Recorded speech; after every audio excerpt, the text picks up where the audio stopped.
Hey guys, Joe Sidoti here. Thanks again for tuning in to another video. In this video, I'm going to talk about digital consoles and some things you can do to be more efficient and get the most out of the console. We're going to specifically talk about gain structure and how compressors play a role in that, and we're going to talk about storing and recalling scenes. So let's get started.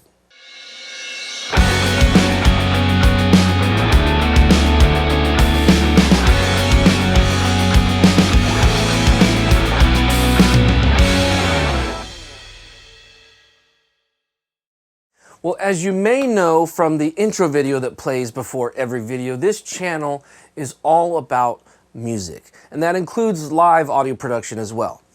And just recently, I was mixing front of house at a venue, and I noticed some things on the console that were not set up in an ideal way, and it sparked a few ideas, and I said, I need to talk about this. So, here was the deal. Here's the scenario. There's a bunch of singers and a band on stage, and right away, the first thing during sound check, the singer said, "Hey, we need more of ourselves in our ears." And I'm like, okay, well, I recalled your scene. I didn't do anything. And, excuse me. And it sounds really good in the house. It's really nice and loud. But all right, I guess I'll need to gain up the channel. So, because the singers and the band, they're all on personal mixers. And the personal mixer is getting signal from the console via a direct out, which is pre-processing to them, to their ears. And that means it's going mic pre and then out to their mixer where they can turn it up. So I went to go turn up the mic pre for their mics, and all of a sudden it started to get way too loud in the house. I had to pull the fader down like 5 or 10 dB depending on the channel. And I'm like, I can't do that. My brain will explode. If the fader's not at or near zero somewhere, I'm kind of OCD like that. So that meant that something else is wrong. So I kind of dove in deeper, and I noticed some things that were definitely off. So as I looked into the channels, each channel had a compressor, and that's great. I like the compression. But there was very little compression happening on the channel, like maybe minus 3 dB at most. But the output of the compressor on the channel was like plus 6 or 8 dB. So I was like, oh, that's a lot of makeup gain for a very little deal. Well, that's starting to make sense why it's so loud in the house. Because remember, again, they're not hearing that volume. So I'm hearing that volume. That's why it's loud for me and not loud enough for them, right? So it's this balance. Then I noticed that every vocal channel is also being sent to a bus, which is like it had parallel compression on it. There was very little compression happening on that bus as well, and its output was turned up another 5 or 6 or something. It was cranked up. So that meant that there was somewhere between, I'd say, 11 to 16 dB of volume that was being added, to the house downstream of what they were hearing. So there's the problem. All right, how do you fix it? Well, here's how you fix it. First, I slowly brought the output of the compressor down while I brought the gain up. So this gives them more signal in their ears, and because I'm doing, vice versa in the house, the volume is staying kind of the same. Now I'm able to have the faders back at 0, they've got more gain, and everything is right in the world. But not only that, it actually sounded better. That's the whole point, is when you start goosing that gain up like that, it sounds fuller and warmer, and things just started to gel. They were happy, I was happy, right? Everything sounded better. So here's a way to make sure that your gain structure is set properly. First thing, turn the compressor off, and then have the singer start to sing with the band. They're nice and full. Start gaining it up, okay? Then you get that nice and hot and nice and full, and you get that set right first. That's gonna be the first thing that's gonna make your channel sound great, is actually letting the mic pre do something. Then you go to your compressor if you need it, and you turn it on, you do whatever gain reduction you feel that you need, and then you make up the output, that reduction of gain, right, needs to be made up. So you turn the output of the compressor up just to match. The whole point of this being set properly is that you can bypass the compressor and the volume doesn't change. That's how you know you have the mic preset right, the compression set right, and everything is balanced and right in the world. Well, if that helped you, if that right there helped you, then hit the like button because, that's some really good information that took me years to learn.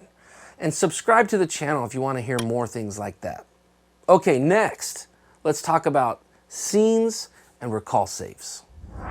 So most digital consoles nowadays have a feature called recall safe.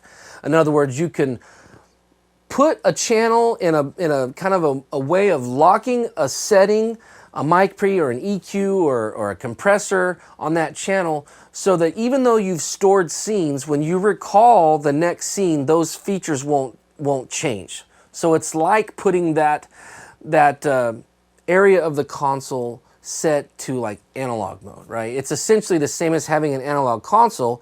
There is no recall, right? So that's what you're saying. Don't recall any settings on here. So that's what recall safe is if you didn't know. And if you did know, sorry for the weird explanation.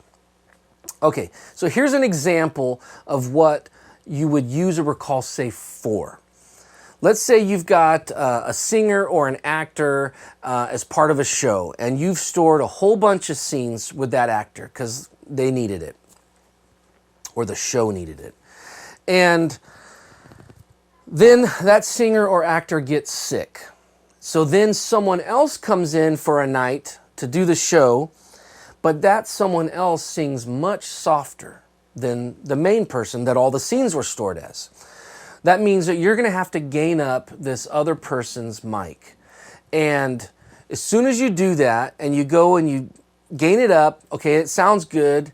Maybe you didn't need to adjust the EQ or the compression. That sounded fine. It was just a level thing. So you gain it up and you even store it. Okay, great. Well, shoot. Well, now you stored it and you're going to overwrite what you had, but we'll worry about that later. Now, recall the next scene. What happens? It goes right back down because it was set, scene 2 was set for the louder singer. So this is an example of where you would use recall safe. You'd say, okay, I got this, temporary change in singer or actor, and I'm going to gain up the mic, and then I'm going to put it in recall safe. Now, when you recall scene 2, scene 3, scene 4, the gain won't change. So you've effectively fixed the glitch for that one night, and then when your normal singer comes back, you just unrecall safe the mic pre, and everything goes to how it was originally stored. That is the proper use of a recall safe. The issue that I came across at this venue was that almost every channel had the fader, the mute, and the mic pre all recall saved. So, other than the EQ and the dynamics, the whole console was essentially running like an analog console. And this is where you can get in trouble. So here's another example. Say you go in, you turn on the console, you need to gain up a mic really hot because you needed to. Then and it's recall saved. So you've gained it up, it's really hot, and then you turn off the console. And someone else comes in later in the week, they recall that scene that they think is set right, because you say, yeah, just recall the scene, it's stored, it's a digital console, that's why we have one. And then what happens with that mic, they go and turn it on, it feeds back, it's all nasty because they're using it in a different way, and now the gain is way too hot. That's what we want to avoid with having a digital console. We want to be able to tell someone, just recall the scene is good. So, I asked the engineer, hey, is there a reason why everything is recall safed? And he said, well, sometimes things will jump up when someone comes in, because this venue has a lot of users of the system who aren't technically savvy, and they'll come in and the house engineer will say, recall this scene, you should be good, you should be able to get the mic up and working. Well, people were recalling the scene and somehow the mic was set too hot. In other words, the scene was bad and the volume would jump up, and then they'd have to call him and say, hey, what's wrong? And he'd have to go down there and help them fix it. So his thought process was, I'll recall safe it so that it can never get messed up. And I was kind of scratching my head. I'm going, well, but that's the whole point of a digital scene, is that it always goes right back to where you want it. Say you're, working in Pro Tools or Logic, you just press Command S and the session is saved. Can you imagine if every time you recalled your session, the settings were different than the last time you saved it? You'd go nuts. You'd be like, what the crap happened to my session? Well, same for the digital console. I'm going to give you kind of an analogy, if you will. Maybe it'll help. So let's say you've got a Word document or a Pages document, and you need to write a letter every week, and they're very similar, but you got to change some things. But for the most part, the starting point is about the same. So what would you do? You would make a template to start from in Word, and you would recall that template. You would make the changes, but you wouldn't store over your template, because otherwise every time you open that template, it would be however you stored it the previous week. You want to be able to recall that template and start from the same point every time. So you would open the template, you would make your changes, and you would save as a different document, or in this case, a different scene. But you wouldn't override the main template.